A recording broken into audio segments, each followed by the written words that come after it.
I never imagined the ocean I loved would become the courtroom where my life would be weighed, where the verdict would depend on whether I could keep breathing long enough for the truth to surface. But here I am telling you in my own voice, because the waves didn't keep their secret and neither did I. My name is Naomi Carter, and on the morning 3 officers took me out past the harbor buoys to erase me.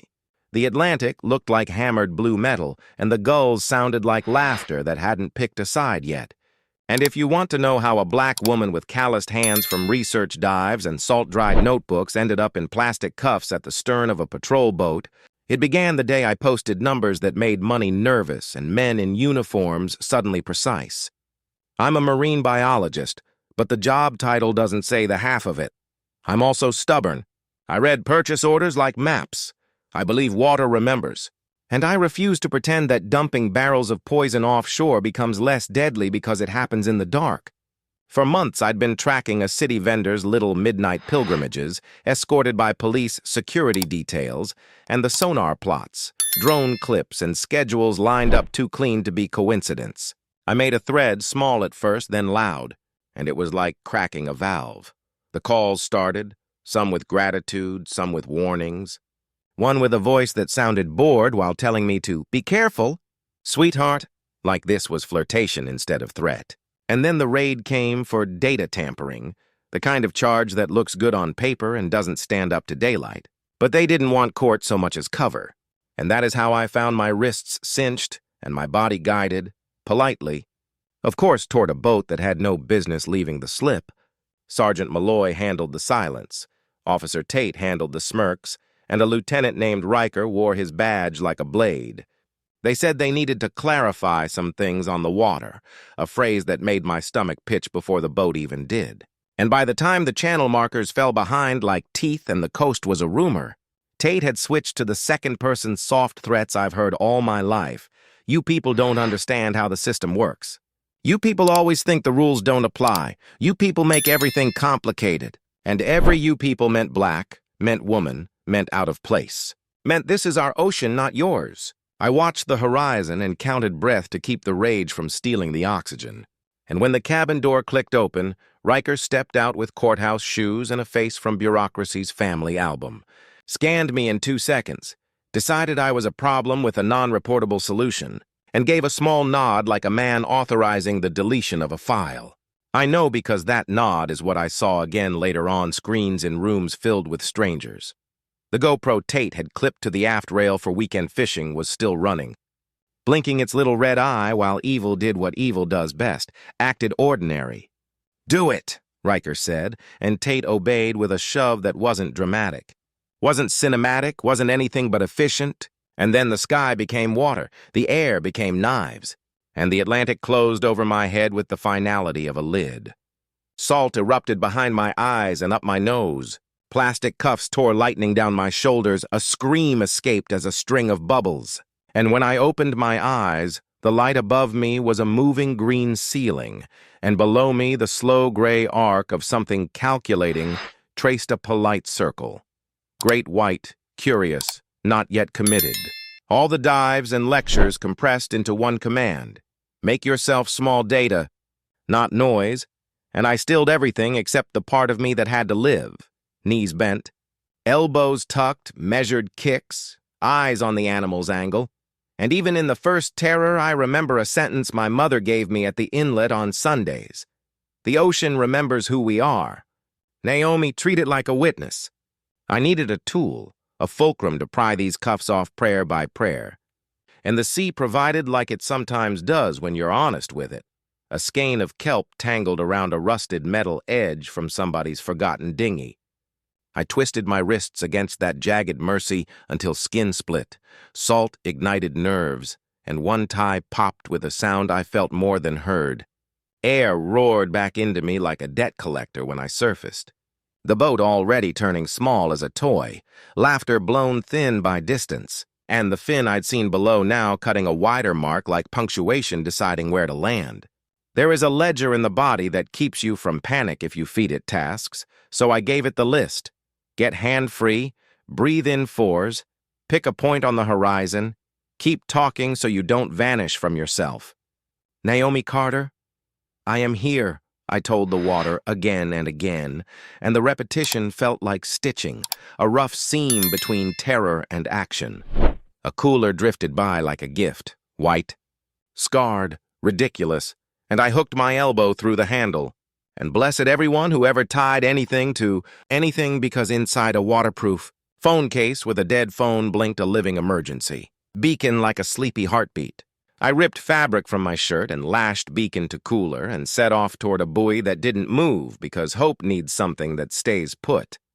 Do not ask me about time, because time bled out of its numbers and left only heat and salt and counting. And by the hour, the sun became a judge that did not recuse itself. And my lips cracked until they felt like they belonged to someone else, and I kept repeating the name my mother gave me, because you are your own witness first. The sharks did not attack. They patrolled, curious, respectful in a way I can't explain without sounding like I'm forgiving something I'm not. And I wonder if the steady motion and the lack of flailing kept me in an algorithm they could live with. A storm built itself from blue innocence into black architecture and broke, lightning rending the sky like X-rays through a body, thunder counting seconds in a language that didn't care about my survival. And the beacon slipped, and my hand shot down with the speed the ocean granted me. And I caught it like a priest catches a falling chalice. And the cooler tried to throw me, and I refused the offer. And when the storm passed, the world looked wrung out, and I was still there. Dawn tore up the night and stitched a smear of sand to the edge of sight, a spit of island with palms scratching, heaven and a rim of driftwood like ribs, and I used the last clean thing in me to haul myself onto the shore, and I kissed sand like I'd invented it. Sleep came like drowning in air, then work, because work is the ritual the living do. I built what my hands remembered from old camping trips and field work, a lean-to with branches that pretended to be walls, a spark coaxed from the tiny screw in the cuff and a rock, coconut water from a husk pried open with anger and thanks, and a ridiculous little fire that made me weep because flame is a kind of company. Fins moved just beyond the shallows, patrol turning into boundary line, and the ocean felt less like enemy and more like witness who'd finally agreed to take the stand. Late afternoon, a drone whined overhead. Civilian, hobbyist by the wobble in its hover, its camera tilting like a curious head, and I waved, screamed, laughed, cried, the full circus, and it looked, blinked, and flew away. I didn't know that within hours that clip, handcuffed woman crawling out of the sea, raw but alive, would braid itself to a fisherman's upload of a different angle, the shove, the fin, the laughter, two files slamming together online into a shape no press office could outrun. Hashtags detonated like flares. Justice for Naomi, dash truth doesn't drown, surface the truth. People who had never said the words environmental justice learned them, and the department that had planned to deny, delay, and drown discovered that pixels don't tire, and rage does not need a permit. The Coast Guard found me the next morning because hope sends signals and men and women in helos know how to follow them. The rescue swimmer dropped like punctuation to change the sentence and called me ma'am with a gentleness that broke me in a quiet way, and I climbed a ladder and left the ocean smaller than I'd ever seen it. Triage warmed me, ICU mapped me, and a windowless room poured me coffee while the assistant district attorney, a woman with eyes like weather, set her pen down and told me we were going to make this mean what it should mean. They pulled the metadata, locked the chain of custody, and wrote warrants with verbs that know how to bite. The arraignment felt like a tide change you could see. Riker in a suit that looked like it used to be power. Tate, whose jaw had finally learned it was attached to a neck. Malloy, who wouldn't meet my eyes, and maybe for the first time understood that some jobs require a soul. The courtroom filled with a sound I want to bottle for the days when cynicism tastes sweet. The low human thunder of people breathing together on purpose. Students with signs, aunties with snacks and side eyes, divers smelling of salt, dock workers whose knuckles know rope burn, and a line of little black girls in braids holding cardboard that said, "Protect black scientists," like a commandment. The prosecutor did not grandstand. She diagrammed. She laid contracts and patrol logs and sonar maps and dates side by side like ribs, hit play, and let the jury hear what laughing sounds like when the mic is strapped to the wrong man's boat. Then she let them watch a woman fall into a system designed to swallow her and fail. And then she did not look at me because she didn't need to. The defense tried to sell an old story in a new wrapper. Procedure, confusion, fear, the salt-stained fairy tale where a black body is always a threat, even when cuffed and drowning. But the jury had watched enough screens in their own lives to know the difference between a glitch and a crime. Guilty came back quick enough to feel like a rescue and slow enough to feel like deliberation. And sentences stacked like crates. Riker longest, Tate next. Malloy lighter only because he'd finally decided to be useful in a late and shabby way. Outside, the street had turned into a river humans made. Signs rose and fell like tide. The chant that moved through my ribs like current said silence is the drowning. And I stepped to a microphone I did not ask for and said, accountability isn't revenge. It's maintenance. Like scraping barnacles off a hull so the city can move. And that we were going to build something that lasted longer than outrage. I called it the Surface Project because the truth we're after lives under and we needed ways to bring it up. Hotlines for whistleblowers. Mini grants for community drone pilots who want to watch the water instead of looking away.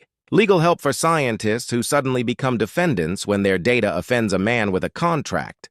And a database that maps where the ocean is being used as a trash can and by whom. Policies changed because optics demanded repentance. Maritime trackers on patrol craft, cloud-locked boat cams with outside access, a firewall between vendor security gigs and public duty, and an environmental ombud with teeth. The union performed ritual outrage and then did what power does when cornered by sunlight. It negotiated and posed for pictures at a reef cleanup they hadn't funded. Recovery was small and unglamorous and holy, physical therapy that felt like arguing with weather inside my shoulder, sleep that sometimes broke apart because in dreams the fin is a gavel and the gavel a fin, and mornings when I stared out at a glass of water and remembered both drowning and salvation. The lab welcomed me back with cake and careful hands, and my grad students watched my wrists and then, braver, asked me how to calculate current drift for a story that changed their majors from maybe to certainly. I received letters that smelled like kitchens and classrooms. One from a girl who signed it Future Ocean Lady and drew me with a crown made of kelp. And I pinned it above my desk and cried, not because I was brave, but because I wasn't always, and the letter didn't care. Riker appealed and lost. Tate tried to sell a redemption interview and found out you can't monetize a conscience you never owned. Malloy wrote me a note that I did not open until a week of good weather had built a dock inside me. When I read it, it said I knew better and I chose easier, and I will spend the rest of my life choosing harder, and I believed him enough to send back one line. Knowing better next time is the only sentence that matters. Sign it with your days. Months later, I walked the pier barefoot on a night the moon shaved silver into the water, and the crowd behind me carried candles that trembled like nervous stars. I put my feet into the cold and told the ocean a truth I had earned. You tried to take me, but you gave me back my purpose, and a small wave touched my ankle like agreement or apology or both. Cameras caught it, of course, because we live in an age where grief and grace travel at the same speed. But I didn't mind because some moments are instructions and deserve repetition. Do not let them bury your name in water. Repeat it until the tide memorizes you. If you ask what remains with me, it is not the fins slicing the surface or the laughter falling off the stern, not even the soft thud of the gavel when the judge said breach of public trust like a curse, but the first shallow breath on sand that felt like a vote my body cast for itself, a small stubborn no the sea had to record. I still teach my students how to read a current like a sentence and taste salinity like a dialect. And now I also teach them how to write FOIA requests and map contracts and recognize how racism dresses up in procedural English to justify a drowning. I tell them tide charts are promises more than predictions, and justice works the same way.